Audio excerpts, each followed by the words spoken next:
Hi everyone, and welcome to The Witch's Mirror. So this week we're going to talk about how to do the Two Chalices Ritual and about cakes and wine in general. So one of the things that seems to be important in cakes and wine is the idea of using alcohol or some live some substance that has somehow had living creatures in it at some point in its existence. So obviously for people who can't drink alcohol for whatever reason, sometimes we have to find alternatives. And some of the more interesting alternatives that you can try is using lassi, which is basically a yogurt and fruit juice, or yogurt and water. And another suitable substitute would be kombucha. I have to say that lassi is definitely more fun. Anyways, I wanted to show you the Two Chalices Ritual and tell you a bit about how it happened. So back in about 1995, which is 25 years ago, 25 years ago, I and a friend wanted to do cakes and wine together, and both being female, non-binary in my case, we thought, okay, how do we do this without people making assumptions about who's the man and who's the woman? And this is difficult because in some traditions the man holds the athame and the woman holds the cup, and in other traditions the woman holds the athame and the man holds the cup. So either way, someone was going to jump to a conclusion somewhere, right? So on that particular occasion, we didn't actually manage to solve the dilemma of who was going to hold what, but it set me thinking. And so not very long after that, I came up with the idea of using two chalices. And of course, this reminded me of the temperance card, where there's an angel or a being holding two chalices. I have two chalices. Here we are. And pouring liquid from one chalice into the other. So that was one inspiration for the Two Chalices Ritual. And the other is that obviously a cup is a traditional symbol of the feminine for obvious reasons.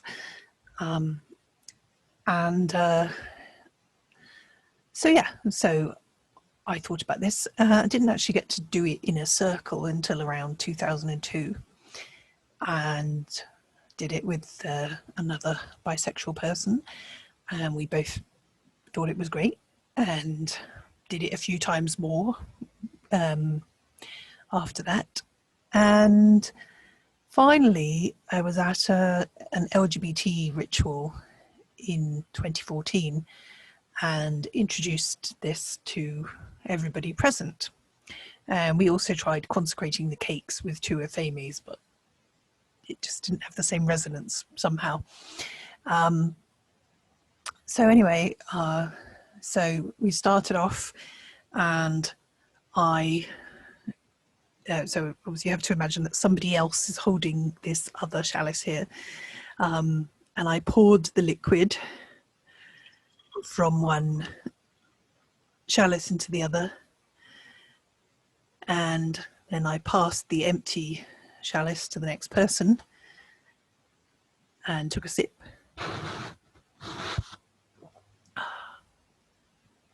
And then the person who had the full chalice kind of spontaneously poured it into the chalice of the next person in the circle. And it ended up getting passed all the way around the circle. And somebody, I think it was Shorus, came up with the idea of saying, "I fill your cup with love," whilst passing the chalice along. And so that's how the Two Chalices Ritual was born, which I love the fact that, you know, I initially just thought, oh, you know, it's a cup, so it's a vagina, which means two women can do it, right? And then I was like, oh, I'm at a general LGBT ritual, so, okay, so we can just pass it around and it just becomes a general symbol of pouring one thing into another thing. And what's interesting about it as well is, of course, that as you pour, the cup holds the liquid and it's shaping the liquid, right? So there's a force and form thing going on there, right? And then as you pour, it could be that the liquid from the cup is, you know, penetrating the other cup, and indeed the liquid that's going into the other cup. And there's so many levels of symbolism in this when you start to think about it. So it's a really neat ritual to do, and you can do it with any people of any sexual orientation or gender. And it's just become a very loved ritual in the groups that I work in, and it's, you know, very, very fond of it. It's also kind of useful because during the pandemic, you can take, you know, can have a jug and or a pitcher, as I believe it's called in North America, and you can pour from the jug into a lot of individual chalices, and so everybody can have their own chalice and not cross-contaminate from one chalice to another, which is obviously useful. And always, obviously, don't forget to save a little bit to pour for your libation from the cup. And quite often, actually, when we do the Two Chalices Ritual, we do the athame, the standard Athamian chalice as well, but we do it with the words as the athame is to the lover, so the cup is to the beloved. And I didn't write those words, they were written by a group of Wiccans in Europe, and very lovely they are too. I used to actually say as the athame is to the outer, so the cup is to the inner, and then I heard lover and beloved, and that was it. I was hooked. I was like, oh yeah, I'm going to say that instead. So yeah, other variations that people have come up with, had a comment on my blog a couple of years ago, where somebody said that they had a thing where there's a woman holding an athame and a man holding a cup, and then there's a man holding, no, other way around anyway, woman holding a cup and the man holding an athame, and they do each other's, there's an invisible athame in my hand here. They consecrate each other's cups simultaneously. So that's a nice idea. There are many different ways that you can do cakes and wine. There's also a wonderful cakes and wine style ritual in Casting a Queer Circle by Thistam and I. Highly recommended book. And that one is more kind of polyamorous and very polytheist in its intention. So it's a very good one. So yeah, there are many variations that you can do.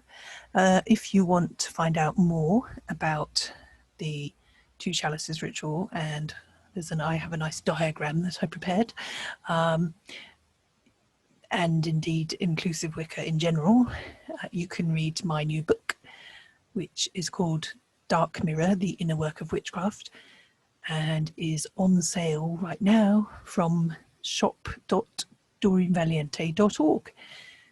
So check it out, and I hope you enjoyed this brief introduction to the Two Chalices Ritual, which is a ritual that I really enjoy doing, and we'll see you next time. Blessed be.